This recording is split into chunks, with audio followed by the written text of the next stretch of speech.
최근 중국이 터뜨린 김치 종주국 논쟁이 뜨거운 가운데 한국의 김치 수출량은 지난해 사상 최고치를 기록한 것으로 나타났습니다. 한국무역협회에 따르면 2020년 1월에서 10월까지 우리나라의 김치 수출량은 전년 대비 36.4% 급증한 1억 1,909만 달러로 역대 최고치를 기록했습니다. 김치 수출액은 연평균 10%씩 성장하는 추세였는데 지난해 2배 가까이, 연평균 성장률은 3배를 넘어서는 기염을 토했습니다. 이는 코로나19 발생 이후 전 세계적으로 면역에 대한 관심이 높아지면서 김치 수요가 크게 늘고 있기 때문인 것으로 분석되었습니다. 수출 단가도 지난 5년간 연평균 2.7%씩 꾸준히 상승했습니다. 전 세계인들이 한국산 김치를 얼마나 선호하는지 알 수 있는 단적인 예입니다. 한국 김치의 인기가 가장 좋은 나라는 일본인 것으로 조사됐습니다. 지난해 김치 수출에서 일본 시장이 차지한 비중은 전체 수출의 절반에 달하는 49.9%입니다.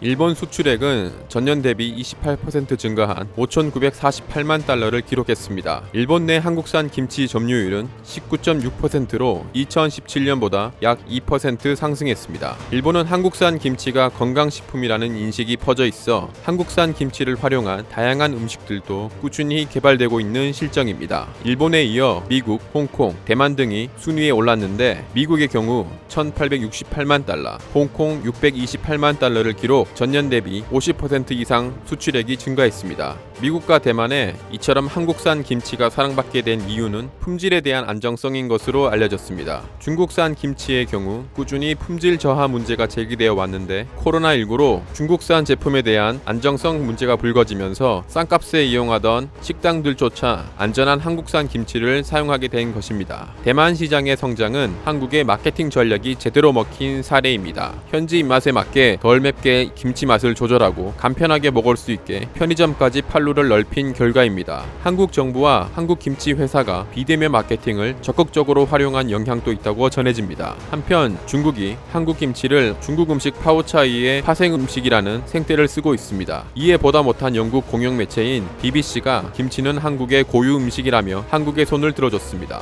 중국 관영 매체인 황구시보는 중국의 김치 제조법이 국제표준화기구 ISO 표준에 맞춰 제정됐다면서 김치 종주국인 한국이 굴욕당했고 한국인들이 분노하고 있다고 보도해 논란을 일으켰습니다. 농림축산식품부에 따르면 UN 국제식량농업기구 산하 국제식품규격위원회는 2001년 김치를 국제표준으로 인정했고 김치의 공식 영문명은 김치로 정했습니다. 황구시보가 전한 ISO 표준 인가 음식인 파오차이는 중국 스촨성의 염장 채소 음식으로 한국의 김치와는 엄연히 다른 식품입니다. BBC는 한국 김치의 재료와 김장 문화를 소개하면서 중국의 김치와는 다르다고 보도했습니다. ISO 문서에는 중국의 파오차이 식품 규격이 김치에 적용되지 않는다고 적혀 있는데도 불구하고 일부 중국 언론이 오보를 하고 있다고 전했습니다. 전 세계적으로 한국의 김치의 위상이 더욱 높아가는 이 시점에 중국의 말도 안 되는 생떼는 결국 한국에 대한 시기심에서 촉발된 것이 아닌지 의심하지 않을 수 없습니다.